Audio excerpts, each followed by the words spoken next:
Alrighty then. You ready? I'm ready. All right, mine's Resident Evil, Star Fox, Star Wars, and it starts off something like this. Chris Redfield from Resident Evil fell in love with a zombie at the Heart Rot Hotel, but it didn't work out, and he shot his girlfriend dead. But that's okay because they were star-crossed anyways. Chris Redfield was drinking in a bar when a guy sat next to him. The name is Luke, the guy named Luke said. Luke Skywalker. Hey man, what's up? Asked Chris with deep interest. Deep Oh, nothing. interest. Oh, not much. Hey, you got to help me fight zombie Darth Vader, Luke said. Okay, I'll do it, Chris said after he finished his brewski. Oh my god. Wait, I just remembered. We need help, Luke said. He pulled out his cell phone. Hello, said the voice on the other end of the cell phone. Luke called him on his cell phone. Hey, this is Luke Skywalker said. I need your help. I will help you, the other voice said. Who was it?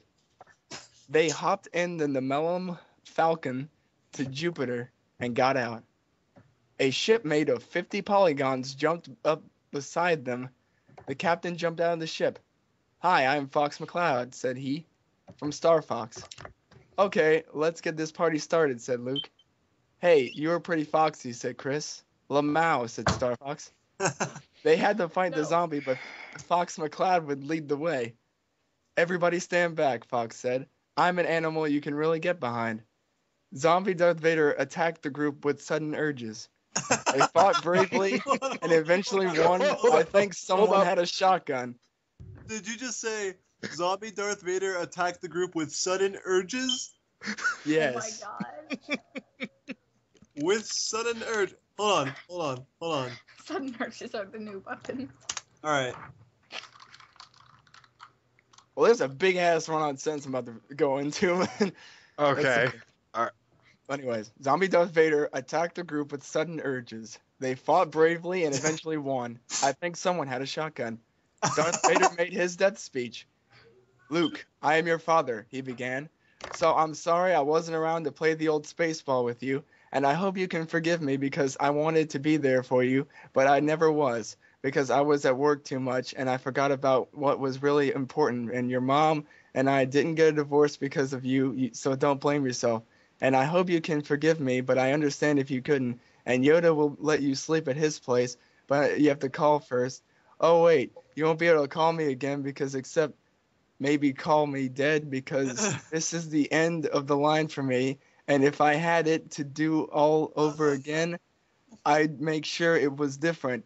And you didn't have to fight me, and I shouldn't have kissed the zombie because that really spoiled my day. And if I had thought differently and stayed true to not doing drugs and lived a clean life and deceit-free life, we would not be here right now. So just remember this is, and never forget that you are my son, and I will live inside you, but not really because that's creepy. And Darth Vader's speech was cut short by Star Fox shooting Darth Vader's zombie neck with his laser beam. I'm all for open holes, Fox McCloud said, but that guy just didn't know when to shut up. The end. Water went through my nose. There was no punctuation in that paragraph except for 3 periods at the end. Well chosen, John. Well chosen. Mm-hmm. That's why I went first, because I felt like I had the best one. I'm not going to be able to read this. All right, who's up next? Who wants to read mine? I'll read yours. Okay, here you go. I can't find. Alright. Oh god, Maddie. Okay, Akio Jeune fanfic by Kido Tsubu. Tsubomi. The Liebert household was empty for the day. Birds could be heard chirping, and it was a wonderful, clear morning. Almost clear enough to go outside, thought Akio, the shut-in dweeb. He sighed as he finished pattering down the stairs and made his way over to the window, slinging his fist through the shatter the glass. Akio had always been the impractical type. This was something that, Maddie, you do realize this is supposed to be like really bad yelling and like, and this is actually not bad, right? Maddie, this one doesn't work. It works. Okay, fine. He Okay, saw I'm done dying. as he finished pattering down the stairs and made his way over to the window, slinging his fist through to shatter the glass. Akio had always been the impractical type. This was something that he would do on a daily basis, much to his brother Jun's dismay. The window was frequently replaced, and Jun had to manage working 2 jobs to keep up the window repair costs.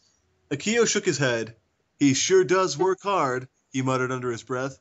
However, he immediately took it back. No, I could never admire that asshole. The orange head sighed, looking down at his blood-dripping hand. Countless shards of glass had been embedded into it from the punch. Jun surely won't think of this as kawaii. Akio gasped. No, I'm not thinking about Jun. Clenching his fist, he sat down at the kitchen table of the home. Nothing good could come from a further relationship with his brother, and Akio understood this. However, that didn't stop him from dreaming. Jun. He looked down. A bulge had formed in his trousers. Oh no, Akio thought. I have to get rid of it. He unleashed his raging Willy Wonka and began jacking away at it with his dominant hand, the same one used to smash the window open. Mind you, it still had glass in it. Jun, he moaned. He thought of Jun's wonderful green hair and salivated as he whacked away. He looked down at his wee-wee. It's bleeding! Ooh-ah! Akio began to panic. Where am I at? Okay. He forgot that his hand was still sharp. No, it really hurts. He pouted, continuing to jack away and calling out his brother's names. It was ecstasy to the desire-filled teenager. The slight pains of the cuts were cancelled out by the passionate pleasure of wanking off to the thoughts of his arousing little brother. I love you, Jun! As he yelled that, the door opened. His beloved younger brother Jun stood in the doorway, keys in one hand, a shopping bag in the other. He looked over to Akio bemusedly, stepping inside and shutting the door. Akio's eyes widened. Didn't Jun have some kind of work today? He wasn't supposed to be home for hours. Oni-san, what are you doing? You're calling out my name. Jun suddenly got an idea. Oh, God. He approached Akio a bit closer and looked down at his 100% beef thermometer to be read in a beefy voice. It's all cut up. You're so reckless, Ni-chan. Jun let out a huff of air, scoffing at the older male. He set his bag on the table and got down on his knees. I guess I have to kiss it and make it all better.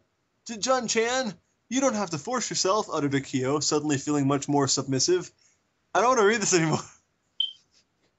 Oh, no. You've already started. You want me to take over? Yeah, David, take over. Jun shook his head, a toothy grin on his face. He grabbed Akio's DNA rifle and gave it pecks on the bloody cut areas. Jun has magical healing powers. Akio held his hand up to his mouth, a dark crimson color overtaking his face. His own brother, Jun, was starting to suck on his Milky Way. Was he dreaming?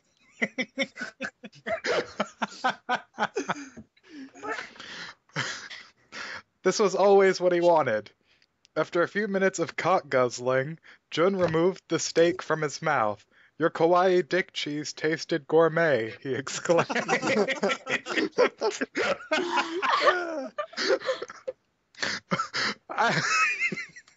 Okay. Akio looked down. His Oscar Myers wounds had faded away, the same as if you use a bunch of hoarded super regens. But Jun, it's still throbbing, he stuttered. Akio had a plan. His lust for his Ototo? Ototo? Okay. Was beginning to take control of his actions. He took hold of his disco stick. I think it needs more healing from somewhere else. Jun blushed. What do you mean? Bend over and you'll see, cooed Akio, an entrapping, manipulative smirk on his face. Jun hesitantly stood up and bent over, setting his weight on the hefty kitchen table. His brother also rose and took Jun's pants by the belt, dropping them to the floor. Wait, what are you going to do? Sputtered Jun. Akio didn't respond. He only removed his tighty-whities and cock-slapped Jun's booty. What?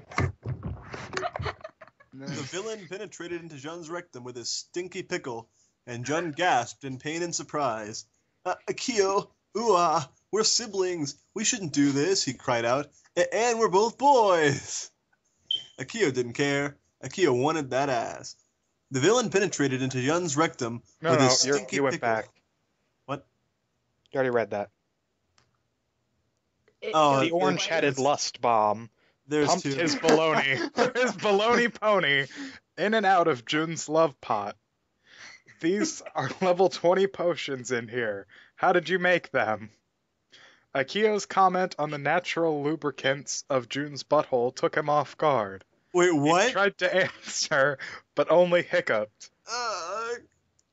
The devious Akio continued to bang his ototo in Maddie, the hold on, aren't boom you, like, area. 12? Yes. You're 12, man. I wrote this. She wrote this? It's to mess with someone. Maddie, what is wrong with you? You are 12. Akio's yogurt slinger pumped into Jun's butt mercilessly as Jun cried out for more. You're so much better than Kaoni, remarked Akio. Akio-kun, your DNA rifle is inverting my colon, whimpered Jun. Akio suddenly whipped out his Captain Winky. You want an inverted colon? Here it is, he grunted in a high-pitched voice. The legendary pink sock was formed. Jun's colon was inverted out his butt. He tremored and the pink sock slapped his cheeks. Oh, No, how could you? Akio shrugged and began to feed his innards back where they were, to no avail. It wasn't tight anymore. Akio realized what he did and began to giggle. I'm Gomenasai, Jun-kun. I didn't think it'd really do it. Akio's power drill suddenly went limp and hung there as he stared at his brother's permanently fucked up ass. He began to understand how bad this was. Wait, no, that can't be right, he mused. You can't kill someone so easily. It was too late. Jun began to cough. His inverted colon was killing him. Oh my god. No, Akio continued, his voice becoming raspy. Tears began to stream down his face. What have I done? The green-haired boy's soul slipped away from him, and he was gone. Gone with the wind. Gone with Akio's boner. Gone with his butt. No! Fiend.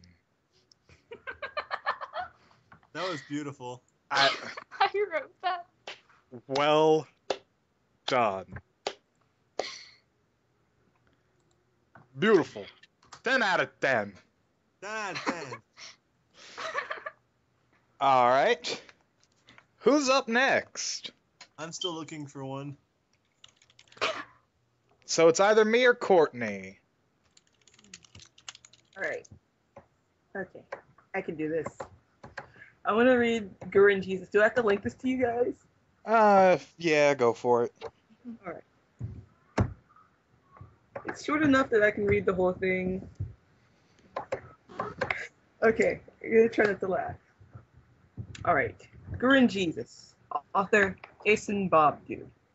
Jesus and Kamino team up to win World War II. One day in Gurren Lagann, Kamina died and everyone was sad. But then there was a bright flash of light and Jesus appeared. Hey Kamina, it's Jesus. What's up? Said Jesus. Thanks to Jesus, I have returned to life, said Kamina. You were too cool to die, said Jesus, who bumped fists with Kamina. Simone, Yoko, and all the other people in Team Daiguren waved goodbye to Jesus and Kamina as they got onto their motorcycles with hot rod flames painted on the sides, and did a backflip off a ramp as the song Highway Star by Deep Purple was played by the Angels, who had electric guitars shaped like skulls. So what are we going to do now, JC? Asked Kamina. We're going to kill the Nazis, said Jesus. Something in the background exploded as they drove their motorcycles away from it and did a high five while driving at about a gazillion miles per hour. Jesus is a very good motorcycle driver because it's one of his god powers. Same with Kamina. All of the Nazis were doing very evil things in the room. Oh my fucking god. The fuck?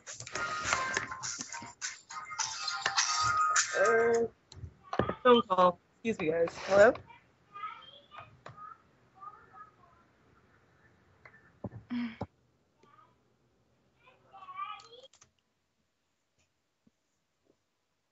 So, how about that sports team we all agree on? Your kawaii dick cheese tasted gourmet. I found one, by the way. Okay, good. David, Yes? can I read the little excerpt thing from Hamtaro? Yeah, What go for it right now.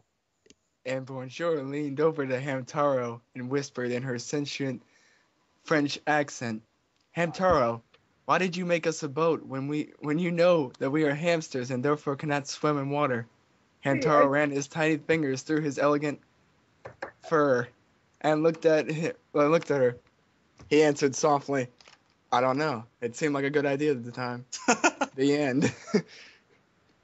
Alright, sorry about that. I got a phone call. It's alright. My phone scared the shit out of me. Alright, where was I? All of the Nazis were doing very evil things in the room. We are the evil Nazis, said one of them.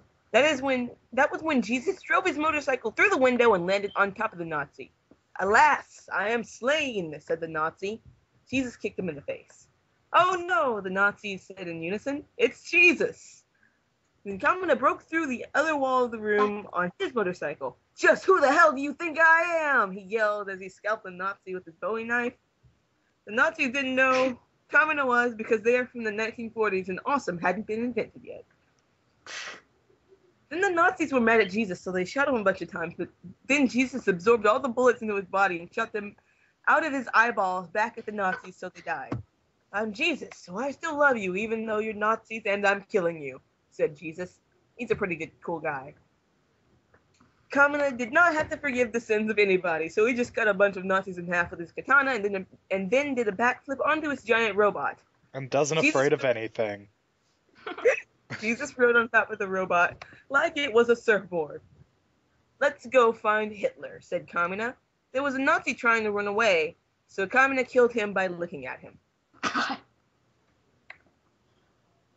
Jesus rode the giant robot all the way across Germany. He took a step, his foot landed on a Nazi, and the Nazi's intestines splattered all over the ground. Jesus said, since I have Jesus' powers, I can tell that Hitler is somewhere nearby. So they decided to look for Hitler. They found Chester Cheetah instead, who told them, I am Chester Cheetah and not Hitler. So Jesus and Kamina could not kill him because he is a God-fearing Christian who brings joy to people.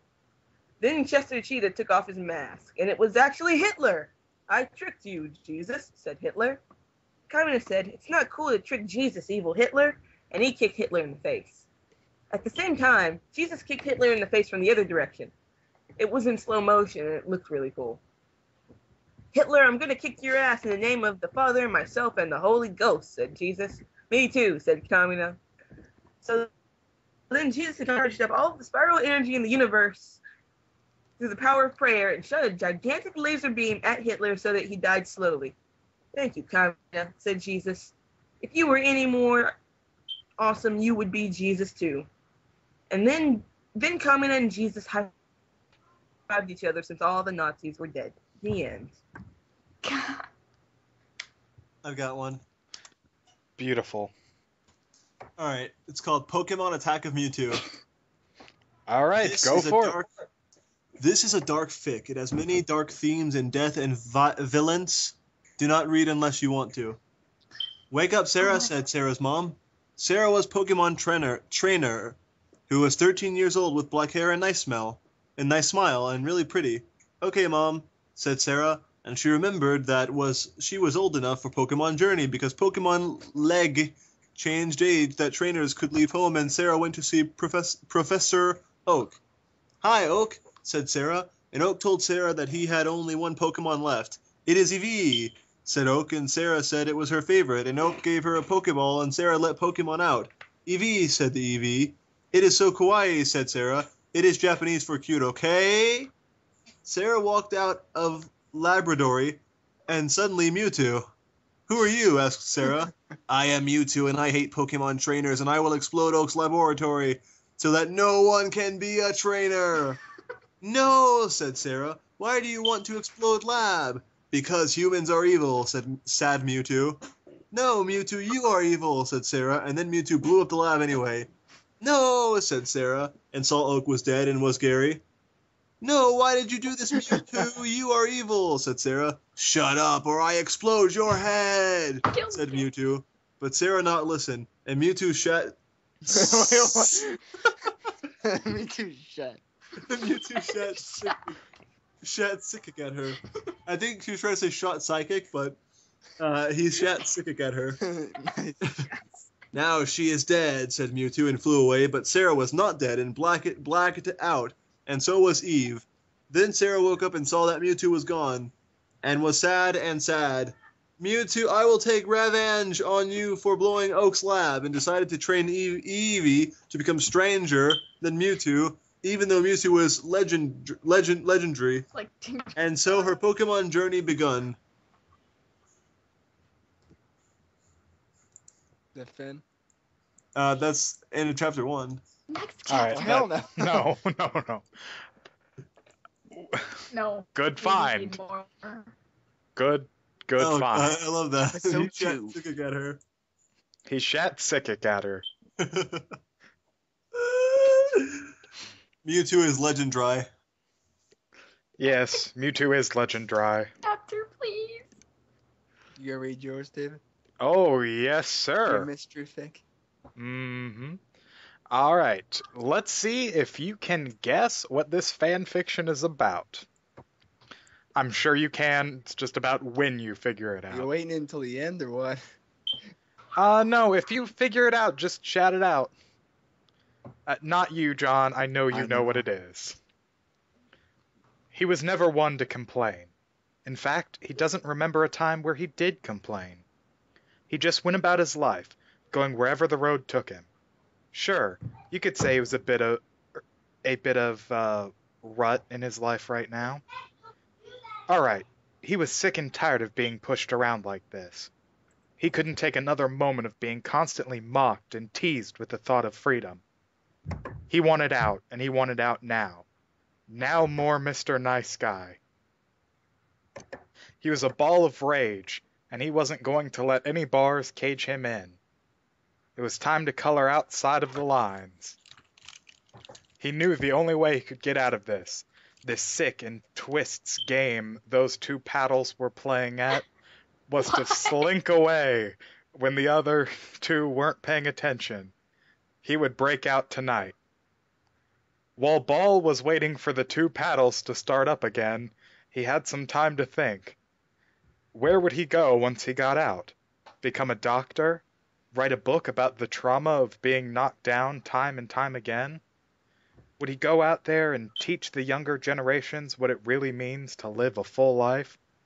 No, he knew what he was going to do. He was going to be a comedian. All his life, prior to being stuck here, he had enjoyed making people laugh. He would sit around the table with his family and tell joke hours at a time. Well, shoot, one time he made Grandpa Earl laugh so hard his teeth came out. Whenever someone was sad or feeling down, Ball was there with a chuckle and a smile. Ball lived on laughter. As soon as he got out of this dark, dark place, he would laugh until he died, and he would make sure other people would laugh as well. But first, he had to get out, and he sensed his opportunity was rapidly approaching. Ball only had to wait about an hour before he heard the noise that sent shivers down his circumference. The paddles were starting up again. All too soon he felt that familiar tug as he drifted over to the right paddle. Bam! He was sent flying over to the left paddle. The air whizzed around him, and all he saw was complete black, until a flash of white, and BAM! Swirling, he shot over to the right paddle. BAM! BAM! BAM! Each hit hurt him even more. There! This was his chance. He could tell that if he spun just a little up, then the left paddle would miss him. He pushed and pushed with all his might, and he just made it. He skimmed the top of the left paddle, bouncing him further up, but he didn't care. He had made it. After so many torturous years spent being hit back and forth and back and forth, he had managed to escape. Going as fast as he could, Ball rolled himself away from the paddles. Was that? Could it be? It was. Light. For the first time in what felt like forever, Ball could finally see light. And light meant freedom. It meant laughter, and Grandpa Earl and TV dinners, and his soft bed and his old sofa that squeaked when you sat down too hard on it. It meant home. He was almost there. The light was getting brighter and brighter. Ball could just taste his mom's homemade apple pie. "I'm free!" shouted the ball. "I'm finally Game over.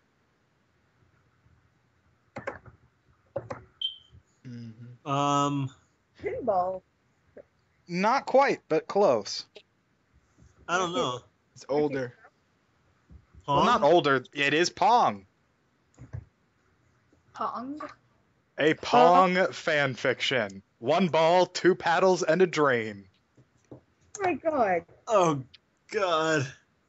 All right, who's up for all of us getting banned on Price Eye?